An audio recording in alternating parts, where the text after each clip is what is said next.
How the weekend was good? Eventful.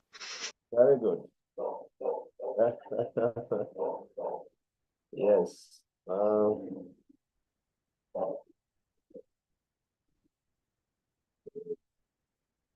Omagyanatimirandasya Gyananjana Shalakaya Chakshurunnitam Yena Tasmai Shri Gurave Namaha Shri Chaitanya Manobhitam Stapitam Yena Bhutale Ayam Rupa Kadamayam Dadati Swapadantikam Vandeham Shri Guru Shri Yukta Padakamalam Shri Guru Vaishnavam Shri Rupa Sagrajata Sahagana Ragunatam Vitam Tam Sajivam Sadvaitam Sabadutam Parijana Saitam Krishna Chaitanya Devam Shri Radha Krishna Padasagana Lalita Shri Vishaka Vitamscha He Krishna Karuna Sindhu Dinabando Jagapate Gopisha Gopika Kanta Radha Kanta Namostute Tapta Kanchana Gorangi Radhe Vrindavanishwari Vishabhanu Sute Devi Pranamami Hari Priya Vanchakapatarubhyascha Kipasindhu Vyaivacha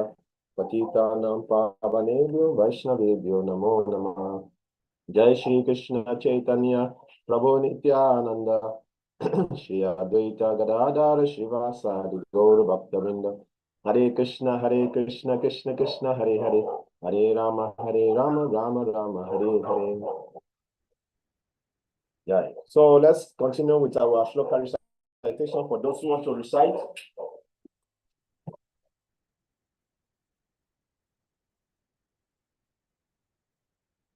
Yes, Madanga. Okay, chapter 12, verse 8. Naiba manadasa, naiba dilnivisaya, nibasisasi naiba, sadhana samsaya. Translation. Just fix your mind upon me, the Supreme Personality of God, and engage all the intelligence in me. Thus you will live in me always without a doubt. Hare Krishna. Thank you very much. Next, Madanga. Okay. Chapter 12, text 8. Eva mana atatswa, mai buddhim nivishaya, nivasishasi Eva, ata utvam nasamshaya. Translation. Just fix your mind upon me, the Supreme Personality of Godhead, and engage all your intelligence in me. Thus, you will live in me always without a doubt. Hare Krishna. Hare Krishna. Next. Me, Prabhu. Chapter 12, verse 8. Mayeva manadaswa, maye buddhi nivishaya, nivishasasi, mayeva ata udvam nasamshaya. Translation. Just fix your mind. just fix your mind. Wait, Prabhu. See, I forgot because I was too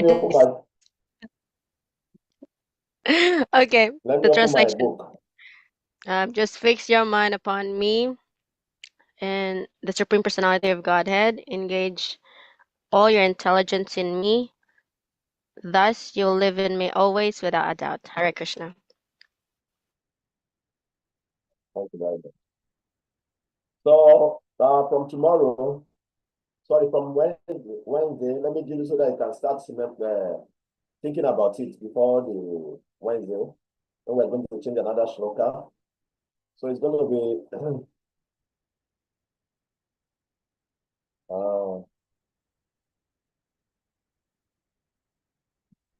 1322. 1322. So, Prabhu, your voice is low. We cannot hear you. Can you hear me now? Your voice was low. 1322. You're muted, Prabhu. You're on mute. But can you hear me now? Yes. But is my voice okay? Very low. You want to use it? Okay. Yes. Sorry, my neighbors I put my bike. I want to remove it. Sorry. Okay.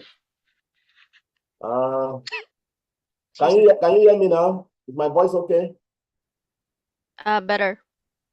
It's okay now? Better. It was better earlier, right? Without the earphones. The earphones. Yeah, but then I have to, because I on the fan, and I have to, they straining my ears to listen, Let me look for a better headphone. Let me see. Select a speaker. 1 minute. Microphone. The speaker. Can you hear me now? Is it better now? Better. Yes, Purple. Yeah, I have to select the earphone speaker. Okay. So let's continue. Madasha, you want to recite? Yes, please go ahead. So, like I said, 13, from Wednesday, we are going to be reciting from 13:22. Okay, is that okay? Is that clear? You understand? Only one for text 12, chapter 12? No, only one. Because there are generally, there's no memorization sloka in chapter 12. I just gave you that one. Because in the Bhakti Shastri, they have some shlokas that you have to memorize. If there's anyone you love, you can memorize, no problem. Okay? So, but it's in 13, we start from 13:22, okay? I just want to make sure that we got, you get my all of you, will you get it? 13:22.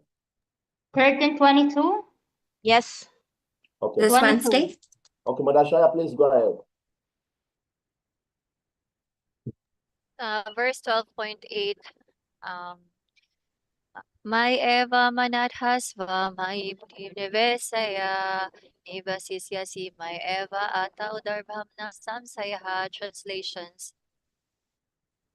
Just unto me the Supreme Personality of Godhead. Engage your intelligence in me. Thus you'll surely live in me always without a doubt. Hare Krishna. Thank you very much. So let's continue.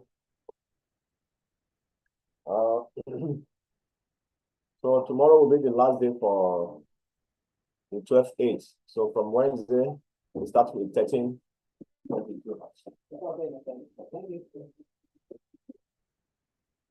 So, so let's continue from where we stop. Mother, who want to summarize for us?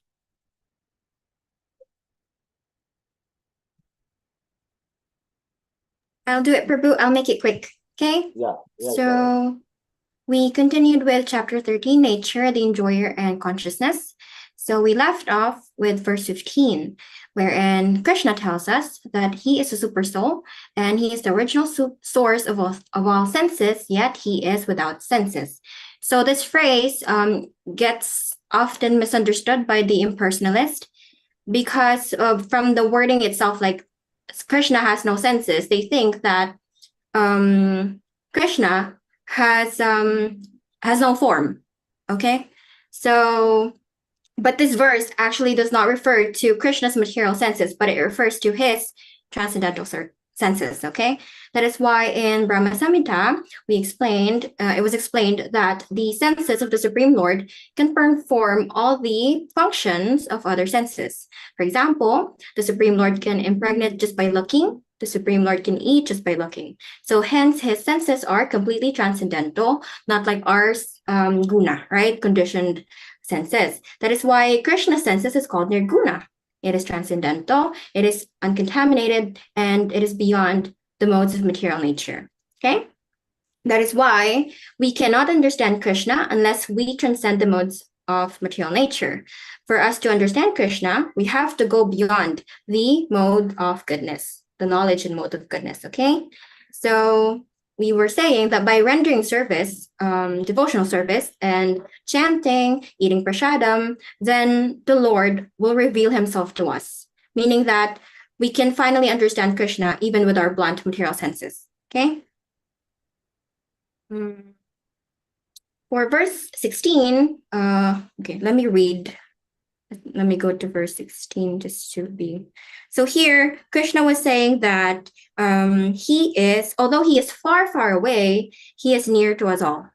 Okay, so again, this is just a testament to Krishna's omnipotent nature, right? And again, it was explained in the purport that to really understand Krishna, to see him and to understand him, we have to perform devotional service. Okay, for verse 17, Krishna here explains that although him as a super soul is divided among all beings, he is never divided. He is situated as one. So in the purport, an explanation was given to us by Srila Prabhupada as Krishna. He was saying that Krishna is like the sun, right? The sun at the meridian, where it is situated in its place. But still, even if you're anywhere in the world, you can see the sun. Okay, so you can see the sun anywhere in the world. That is just like how Krishna is explaining or describing himself, that he is, although he is situated as one, he is divided among all beings. Okay, for verse 18, it says here that Krishna describes himself that he is a source of light in all luminous objects, just like the sun, the moon, and anything really that is charged by electricity. Okay, so when we see the sun, we see its brightness. That brightness or that light is Krishna's effulgence. Okay, that is why we related this to verse 15, chapter 15, verse 6, actually. That the supreme abode of mind is not illumined by the sun or moon, nor by fire or electricity. Those who reach it never return to this material world, meaning that Krishna's abode is illuminated by him. Okay? Okay. For verse 18, also Krishna added that he is the object of knowledge. He is the goal of knowledge, and he is situated in everyone's heart. That is why we mentioned chapter 15, verse 15, that Krishna is situated in everyone's heart. And from him come remembrance, knowledge, and forgetfulness. By all the Vedas, he is to be known. Indeed, he is the compiler of the Vedanta, and he is the knower of the Vedas. Okay. Then we ended everything. Krishna concluded everything in verse 19, where he says that only his devotees can understand these four things. The field of activities, this is the body, Kshetra, the knowledge, Jnana, the knowable, Gyayam, and the two knowers, the Kshetra Gyan. Okay? So if you're not a devotee of Krishna, then you will find these concepts really hard to understand. Okay, that is why we're trying to learn everything here in this class. So we ended there, Prabhu. We will discuss Prakriti and Purusha after today. Thank you very much. Hare Krishna. Hare Krishna. Really appreciate your summary. And so let's continue. Krishna already summarized what he has discussed so far in chapter 19, text 19. So let's continue from where Krishna will continue describing the others from text 20. Okay, so I'm going to share my screen.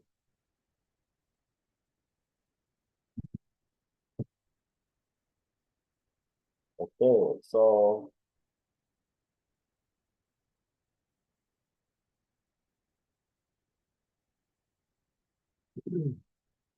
Prakritim Purusham Shaiva Vidhi Manadihu Bhavo Api Vikaram Chagunas Shaiva Vidhi Prakritim Sambhava. The material nature and the living entity should be understood to be beginningless. Their transformation and the modes of matter are products of material nature. Let us, before looking at Prabhupada's purport, let us meditate on this verse a little bit. Okay? What can we derive from this verse? Krishna is saying material nature, the living entity should be understood to be beginningless.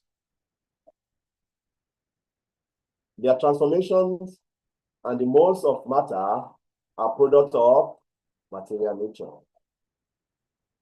What do you understand by this verse? Without looking at Prabhupada's purport.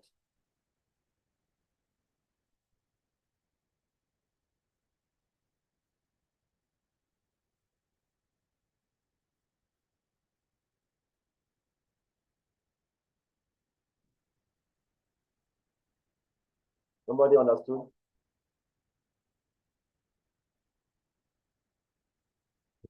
Want to say something? Just say anything you understand. There's nothing that is wrong. Nothing is wrong.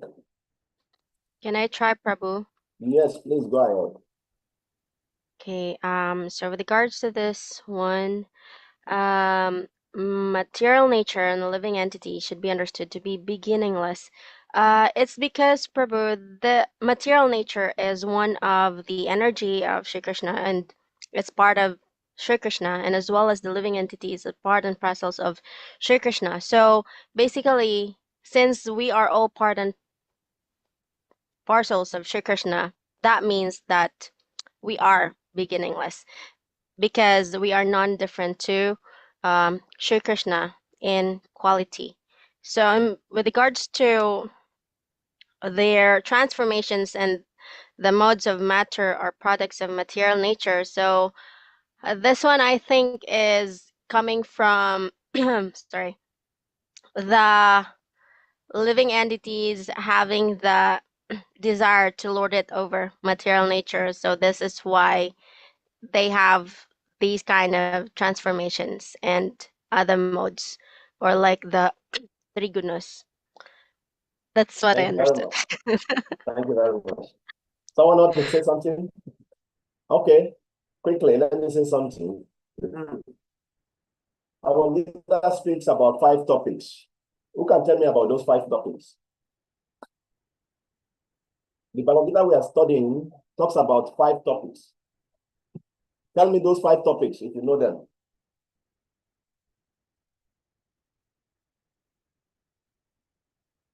So that is one thing, the first thing we are supposed to know about Bhagavad Gita.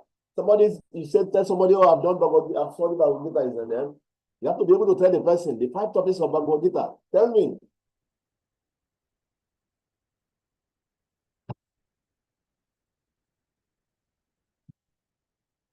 You are looking in the sky. Some looking in the book, some looking in the sky, some looking the camera. Tell me, tell me, tell me.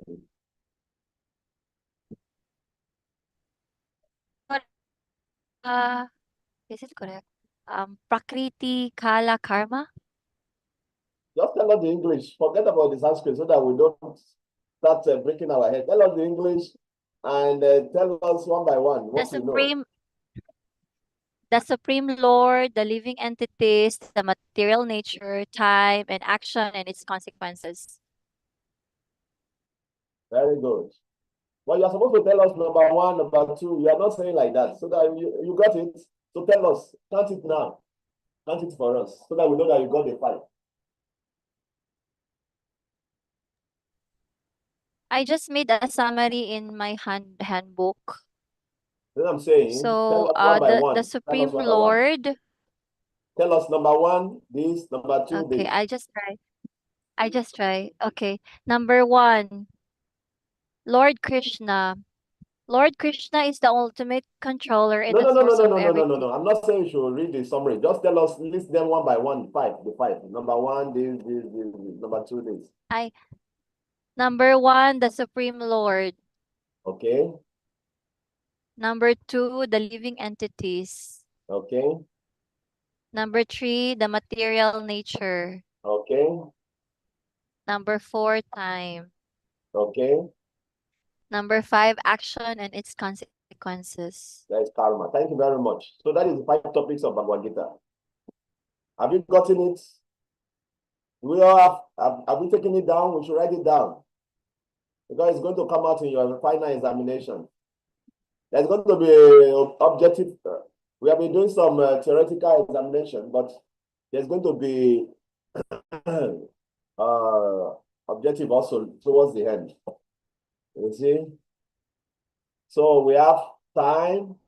You have the Supreme Personality of God, and you talk about God, about the living entity, about time, about karma, and then material nature.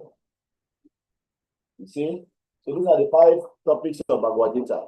So among these 5 topics, which one is eternal and which one is temporary? I'm asking this based on this verse we are studying today.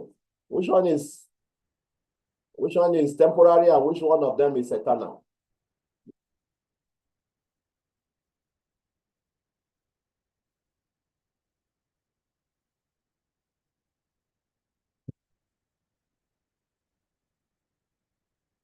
The The time and eternal.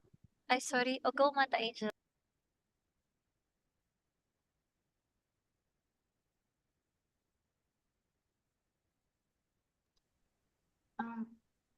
the temporary, the time and action.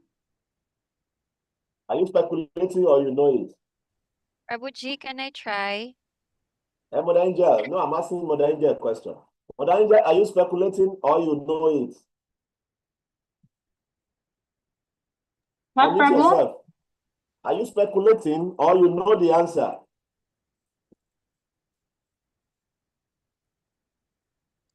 Do you know the Hula-hula mo answer? lang ba daw? I know the answer. Okay, tell us the answer. You said what's temporary, Prabhu? Which one is temporary? The time in this material world. Time is temporary. Are you sure?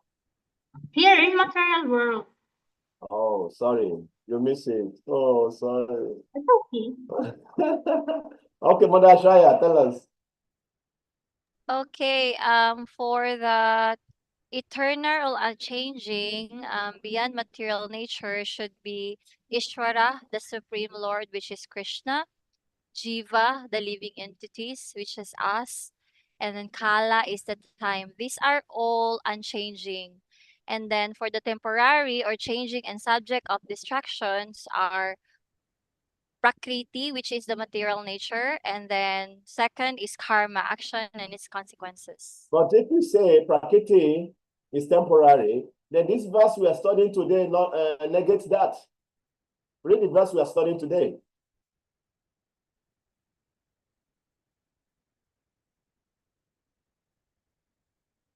Read the verse we are studying today. Yes, Prabhu. It says it's beginningless.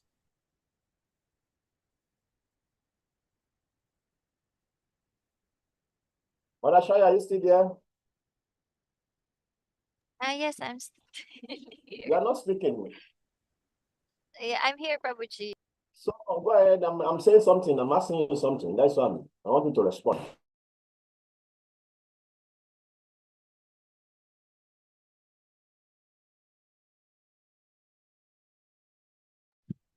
So Prakriti is the material nature. It is temporary because everything is changing and there's always distraction. That was just how I understand it.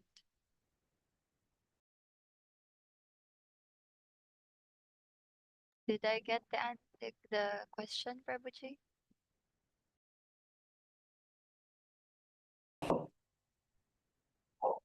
Can you hear me now?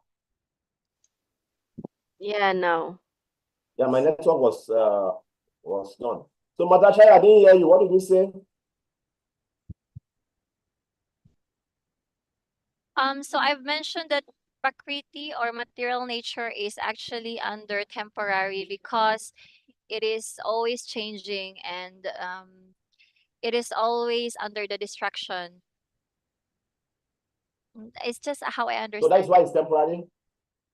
That's Yes, why it's temporary? I'm asking you. Yeah. based on I understand only. So No, it's okay. It's okay. I want us to interact. That's why I'm asking questions.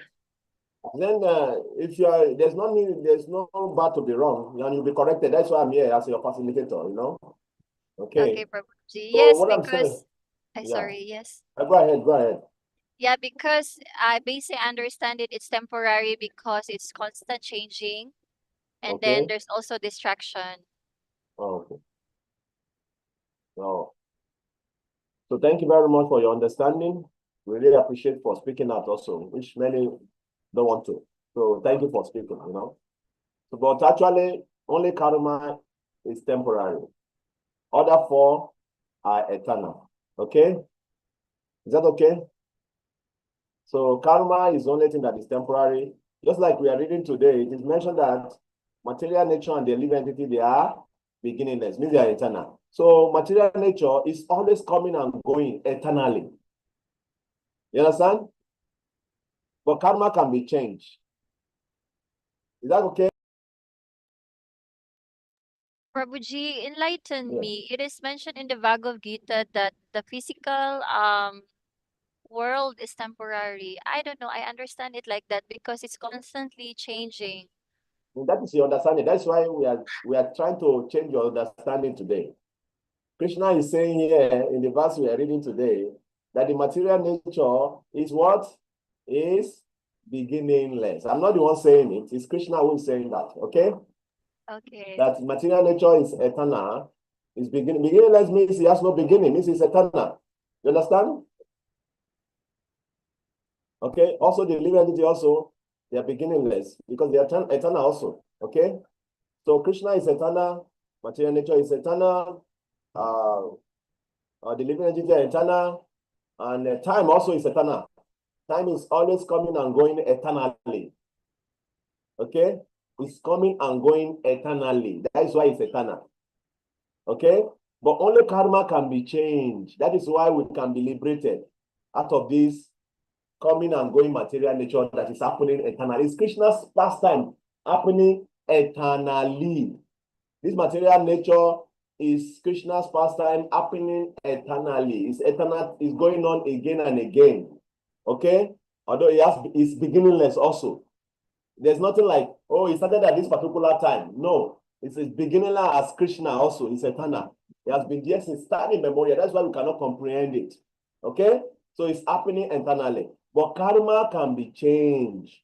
That is why karma is temporary. Because by engaging in pure and Lord devotional service, you can become pure and you get liberated and get out of this material nature that is coming and going eternally. Is that clear now? Do you understand that, Mother Shreya? Yes, Prabhuji. Thank you. Yeah. Okay, thank you very much. And so now let's dive deep into Prabhupada's purport, having understood the verse. Yes, please. With the knowledge given in this chapter, one can understand the body, the field of activities, and the knowers of the body. 1 second, something popped up. Both the individual soul and the supersoul. The body is the field of activity and is composed of material nature. The individual soul that is embodied and enjoying the activities of the body is the Purusha, or the living entity. He is one knower, and the other is the supersoul. Of course, it is to be understood that both the supersoul and the individual entity are different manifestations of the Supreme Personality of Godhead. The living entity is in the category of his energy, and the supersoul is in the category of his personal expansion. Both material nature and the living entity are eternal. That is to say, that they existed before the creation. The material manifestation is from the energy of the Supreme Lord, and so also are the living entities. But the living entities are of the superior energy. Both the living entities and the material nature existed before this cosmos was manifested. Material nature was absorbed in the Supreme Personality of Godhead, Mahavishnu, and when it was required, it was manifested by the agency of the Mahatattva. Similarly, the living entities are also in him, and because they are conditioned, they are averse to serving the Supreme Lord. Thus, they are not allowed to enter into the spiritual sky. But with the coming forth of the material nature, these living entities are again given a chance to act in the material world and prepare themselves to enter into the spiritual world. That is the mystery of this material creation. Actually, the living entity is originally the spiritual part and parcel of the Supreme Lord, but due to his rebellious nature, he is conditioned within material nature. It really does not matter how these living entities or superior entities of the Supreme Lord have come in contact with material nature. The Supreme Personality of Godhead knows. However, how and why this actually took place. In the scriptures, the Lord says that those attracted by this material nature are undergoing a hard struggle for existence, but we should know it with a certainty from the descriptions of these few verses that all transformations and influences of material nature by the three modes of are also productions of material nature. All transformations and variety in respect to living entities are due to the body. As far as the spirit is concerned, living entities are all the same. Hare Krishna. Hare Krishna. So you can see that the transformation and most of matter are product of material nature. So whatever we are experiencing in this material or whatever the body we are having is due to the transformation of the most of material nature, which is goodness, passion, and good ignorance, which we are going to read in text 22. That is one of the verses we are going to memorize. Yeah, Krishna is saying that both the material nature and the living entity are eternal. Why?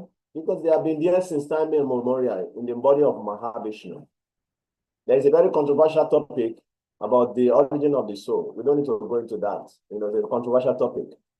But just understanding this purport of Prabhupada can give you some glimpse of our original existence and an opportunity given to us to join the spiritual world.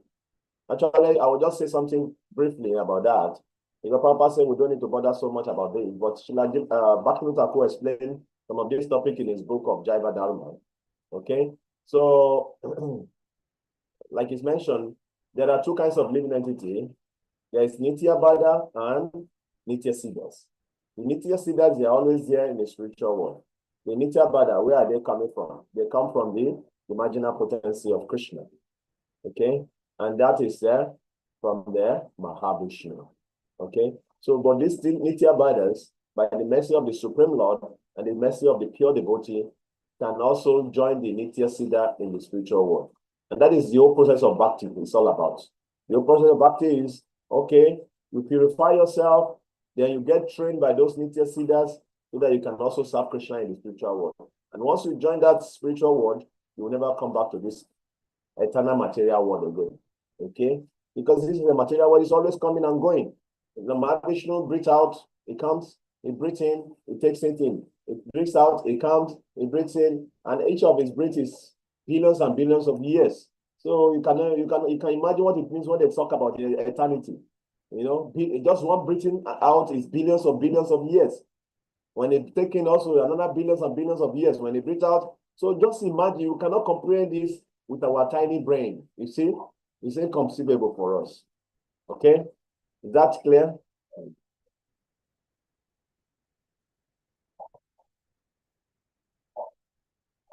Any question? Okay, let's continue. Okay, so in text 21, Kaya Karana Katuritwe Etu Praketi Uchate Purusha Shukado Kanam Bhaktiritwe Etu Uchate. So here Krishna is describing nature is said to be the cause of all material causes and effects, whereas living entity is the living entity is the cause of its various suffering and enjoyment in this world. Please take note. We are the cause of our suffering and enjoyment in this world. No one is causing it for us. We are the one causing it ourselves. Okay? Material nature is the cause of the material, just like the material nature is the cause of all material causes and effects. Nature, this material universe, is the cause of all material causes and effects. Whatever we are seeing in material nature is caused by Prakriti. But the living entity themselves, whatever they are experiencing in this Prakriti, in this material nature, they are the cause of the various enjoyment and suffering. Is that clear? Okay, let's read Prabhupada's purport.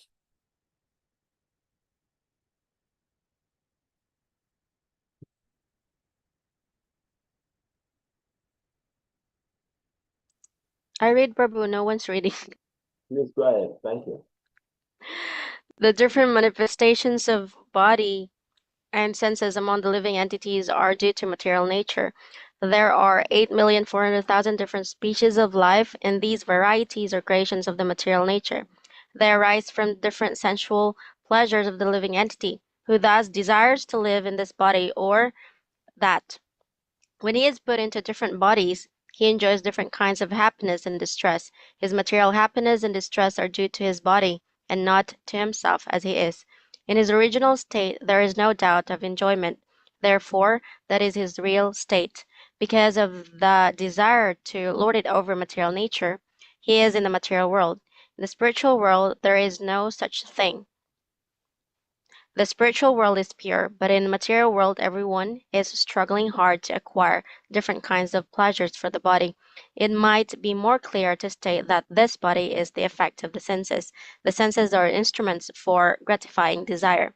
Now, the sum total body and instrument senses is offered by the material nature, and as will be clear in the next verse, the living entity is blessed or damned with the circumstances according to his past desire and activity.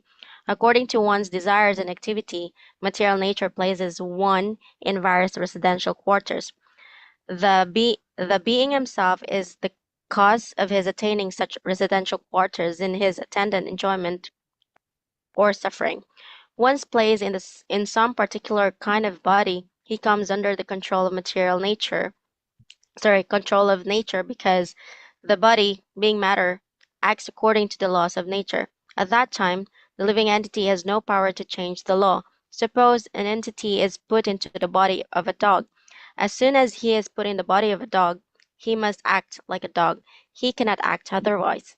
And if the living entity is put into the body of a hog, then he is forced to eat stool and act like a hog. Similarly, if the living entity is put into the body of a demigod, he must act according to his body. This is the law of nature. But in all circumstances, the supersoul is with the individual soul. That is explained in the Vedas, Mukanda Upanishad 3.1.1 as follows: Dua Suparna Sayuja Sakhayaha. The Supreme Lord is so kind upon the living entity that he always accompanies the individual soul, and in all circumstances is present as the supersoul or Paramatma. Hare Krishna. So very nice. So your Prabhupada is talking about the nature is the cause and effect of everything. So according to our activity, karma, we get the kind of body we deserve. So if you want to know more details about this, you can read the third canto of Srimad Bhagavatam towards the ending of the chapter, the teaching of Kapila Dev. Very, very nice explanation by Lord Kapila there. How the living entity, when they want to die, how if the living Lord Kapila talk about the birth and death, the miseries of death and death. So Lord Kapila was mentioning in that particular chapter of the third canto of Srimad Bhagavatam, how when the living entity about to die, those who are very sinful, the Yamadutas will come with dog. They have their own special dogs. They are not physical dogs like the one we have in the material world. These dogs they are subtle dogs, okay? No one will see them. So once they come, they will tie a rope around the subtle body of the sinful man, and they will drag him out of the body. So once they drag him out of the body, these dogs that are with these Yamadutas, they will start biting that sinful soul. As they are biting the person, he will be remembering all his sinful activities, all what he has done. He will be remembering, just as they are biting, he will be remembering all of them. And this living entity will be forced to pass through a road where it's a forest fire. The floor is very hot, and the sides is like forest fire. So it will be beaten to run this road, in a split of seconds. So it's just like when a police is going to arrest a criminal. All this punishment given is not part of the one he's going to receive when he gets to Yamaraja Board. This is just like when a police is going to arrest a criminal. Out of anger, they just be beating the criminal. Come on, sit down here. Hey, lie down. Put your hand at the back. They push inside the car. Oh, put your hand. No, out of anger, the police will treat the criminal like this. Similarly, that is what happened at death. Okay? So the Yamadutas will treat a sinful soul like this. They will pull him down. Oh, come on, they beat him. He will be remembering all what he has done. He will be remembering, then they take him to the abode of Yamaraj. So based on the judgment, according to his activity, if he's supposed to take a body of a dog, he will be trained in the abode of Yamaraj, in the hellish planet, to eat like a dog, to do like a dog, to behave like a dog, so that when he gets a body of a dog, when he comes back on the earth, he will just be comfortable in that body of a dog. So he will be trained in that place based on the body he's going to acquire when he will come back on the planet Earth. You see? So this is what happened. So that is what Papa is trying to explain in the purport there. So the material nature is the one who is calculating this. So based on our activities we are performing now, at the end, material nature will calculate everything. Boom, boom, boom, boom, boom, boom, boom, boom, boom, boom. Okay, this person is supposed to get a demigod body. Oh yeah, get a demigod body. Pam, pam, pam, pam, pam, pam, pam. Oh, this body is supposed to get a body of a cat in the Ayala streets, Ayala Avenue of Manila. Okay, go there. They will be sent there. You become a cat, street cat in the Ayala. I'll be waiting for some peanuts from people. This person is supposed to get a body of a dog in the streets of India. You will send him there. Ooh, become a dog. When people are passing at night, you'll be barking. And then you have to hold a stick when you are moving at night. So all this is done by the material nature.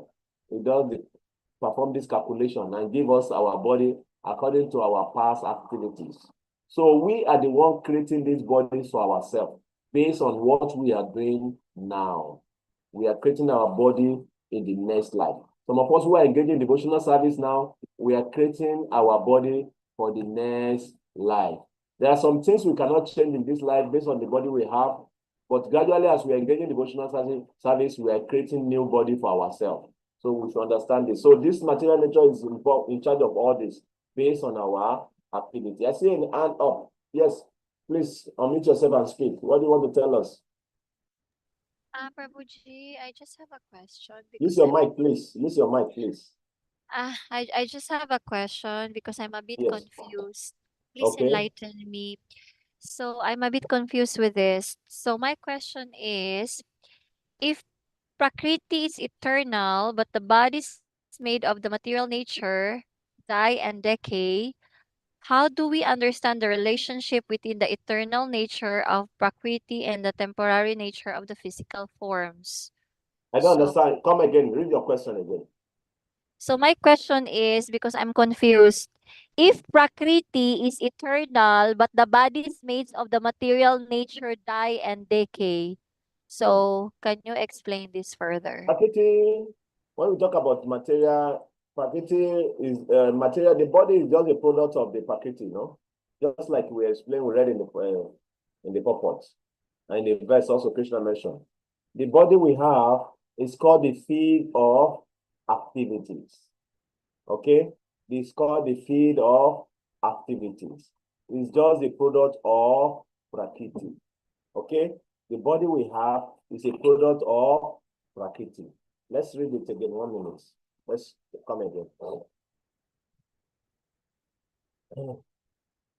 Let's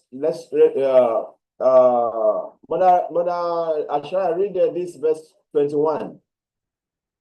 Okay, then read 21, verse 21. Now meet yourself. The verse.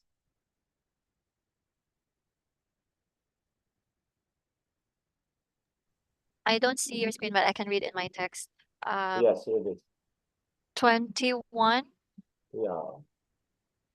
Nature is said to be the cause of all material causes and effects, whereas the living entity is the cause of the various sufferings and enjoyment in this world. Let me explain that verse for you. What that verse is saying is that whatever body you are having is as a result of material nature. But the kind of body you get, you are the one who decides it. Whether you are going to enjoy, you are going to suffer, is the living entity. The soul inside the body is one who decides that. Are you getting the point? But material nature is one who will create the body for you. Okay? So this is what we are trying to explain here is that this material nature is happening eternally, just like Krishna mentioned in text 20. Material nature and the living entity, they are beginningless. Krishna already mentioned it in the text 20. They are beginningless. What is the meaning of beginningless? He has no beginning, means he has no hand. What has no beginning has no hand, means that they are eternal. Is that difficult, Mata? Is it clear now? Yes, Prabhuji, thank you. Yes.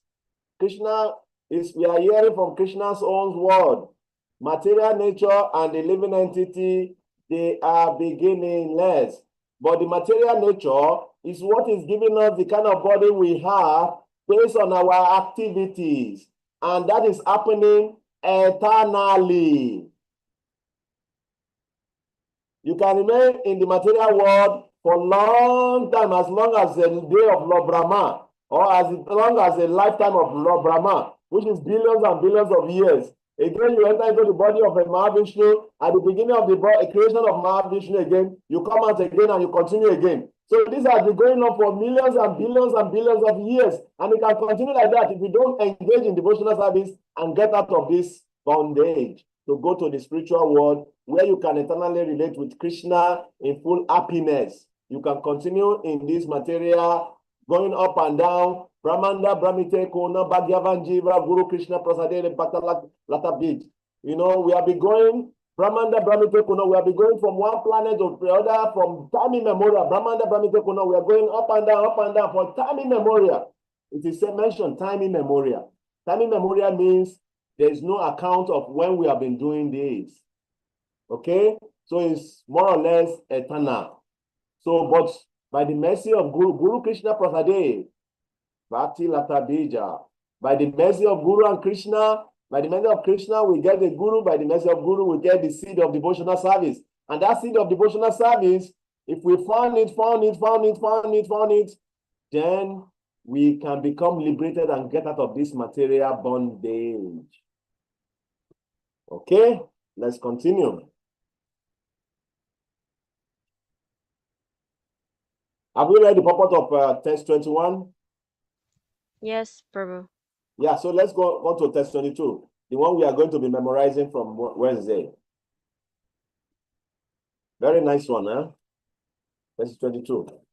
So it's one of the famous verses for Bhakti Shastri students, okay? To memorize. This tells us what happened in the material world eternally. Okay. Purusha Prakriti Stoi Bhukti Prakriti Jangunan Karanam Gon Sangosya Sadasabyo Nijamasu. Okay. So here Krishna is describing to us what is happening to the living entity for a long time. The living entity in material nature does follow the ways of life, enjoying the three modes of nature. This is due to association with the material nature. Thus, he meets with good and evil among various species. This is what is happening. We have been going through this for time immemorial, just because we remain in the material nature here. So here Krishna is saying the living entity in the material nature does follow the ways of life, enjoying the three modes of nature. This is due to association with the material nature. Thus, he meets with good and evil amongst various species of life. So let's read the purport, then we'll come back again. And we have 10 minutes more. Let's read the purport. Yes, please read. Who is reading? Okay, I'll read it.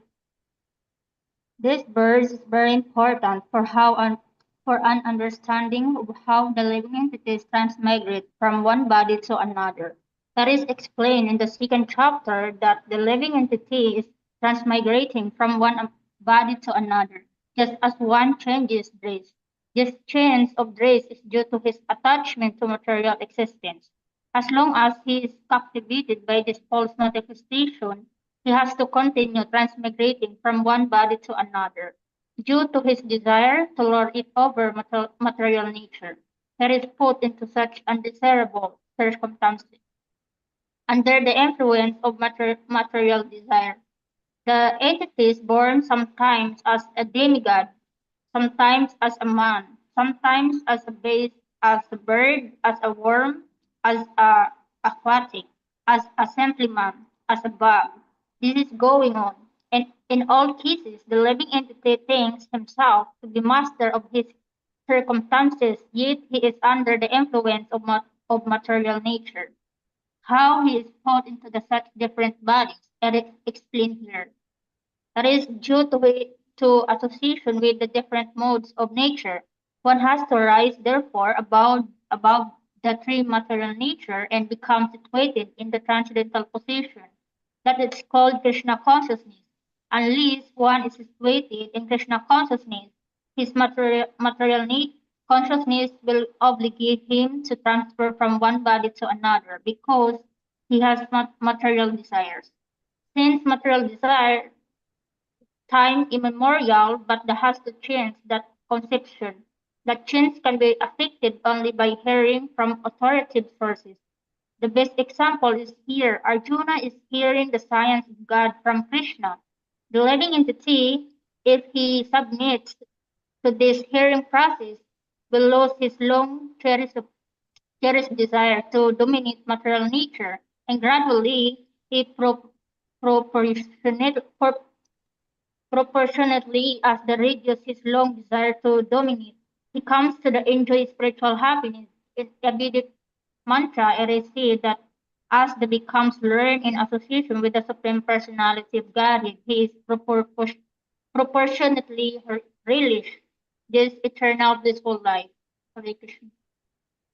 So, yeah, actually, we should take note of this verse. This verse is the connection between chapter 13 and 14. This verse is what leads to Krishna explaining about the three modes of material nature in chapter 14. So take note of that. This verse is the connection between 13 and 14. Because what Krishna mentioned here is what Krishna is going to elaborate on in chapter 14. Krishna mentioned here that the living entity, they are getting different body because of association with the three modes of material nature. So Krishna is going to explain in details about these three modes of material nature and how it affects everything we do. So in this material world, everything we do is affected by these three modes: ignorance, passion, and goodness. So from there, Krishna will now be speaking about the three modes from 14, 16, 17, and 18. Krishna will talk extensively about the three modes because everything we do in this world is affected by the three modes. And also, that is why in Krishna consciousness, we are asked not to eat this, eat that. Why?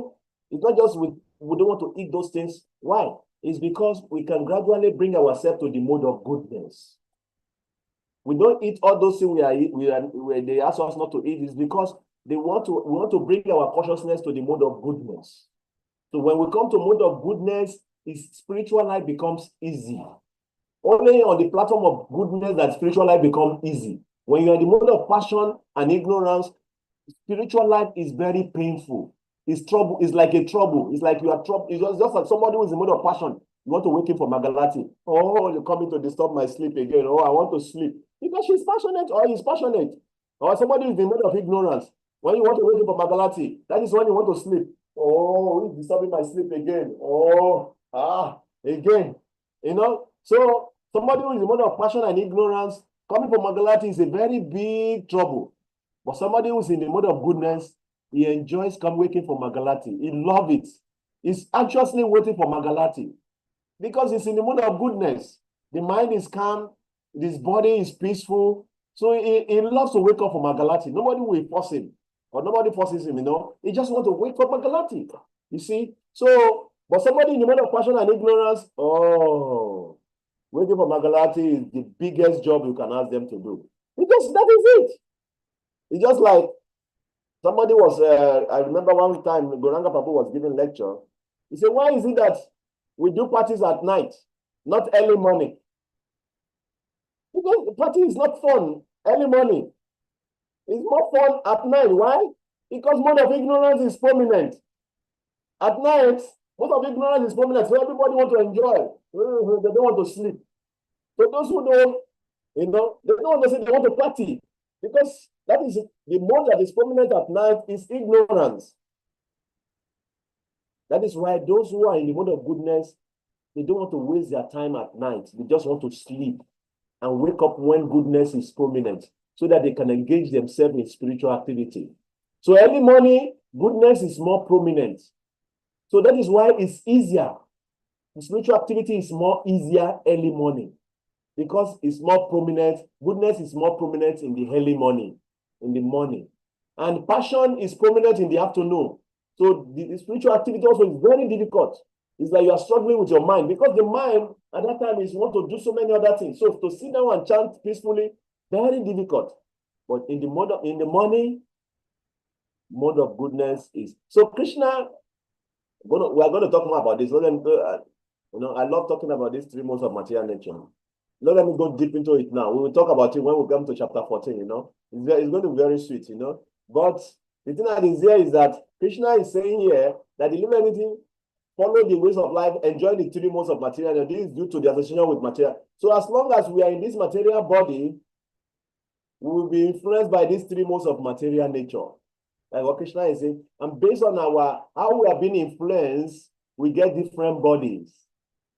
If you are being influenced in the mode, Krishna is going to explain that in detail in chapter 14. If you are in the mode of passion, you come back to this material world. If you are in the mode of ignorance, you go to the animal kingdom. If you are in the mode of goodness, you go to the heavenly planet. So Krishna is going to give us all those details in the future.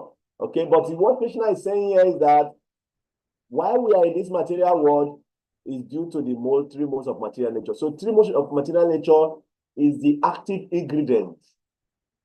Time and the 3 modes, they are the active ingredient of material nature. Time and the 3 modes. And time and the 3 modes, they are they are connected. The modes operate at different timing of the day, at different timing of your life.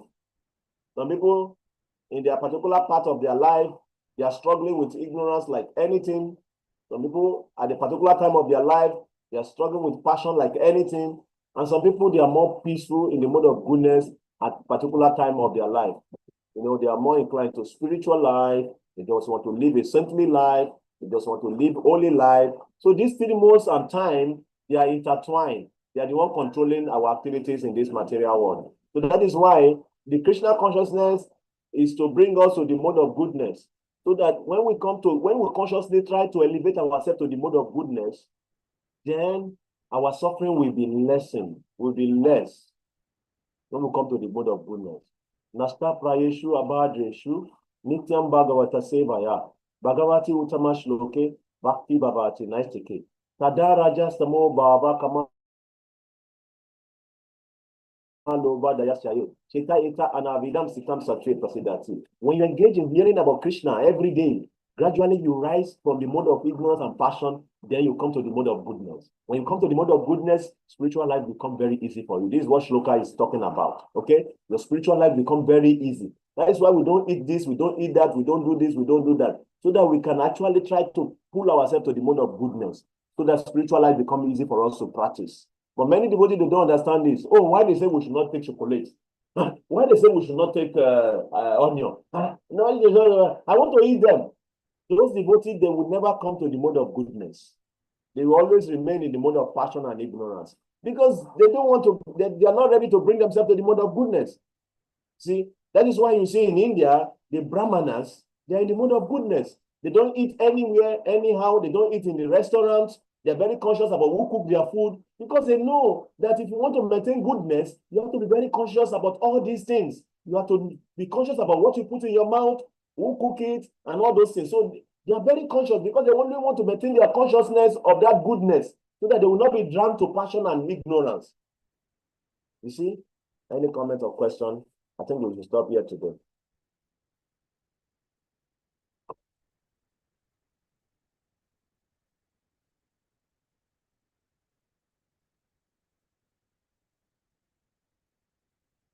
No question, no comments.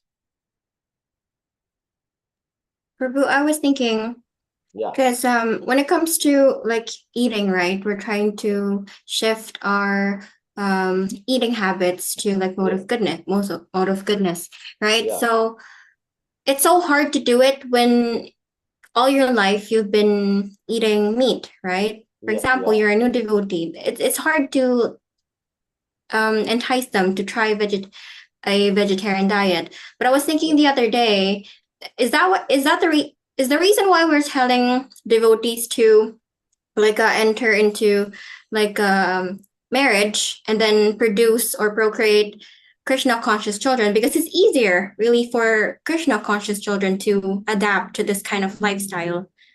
Is that the reason? No, maybe that is one of the reasons, but not the major reason. Procreation is natural, is an ongoing thing. Okay, So, but when devotees get married and they produce God-conscious children, then it makes the society to be more peaceful. Because then the God-conscious children, they want to promote God-conscious activities. Meanwhile, if we have ungodly children more in the society, the society will become more miserable. This is mentioned in chapter 1 of Bhagavad Gita, where Arjuna was given, it's one of the arguments Arjuna was giving Krishna.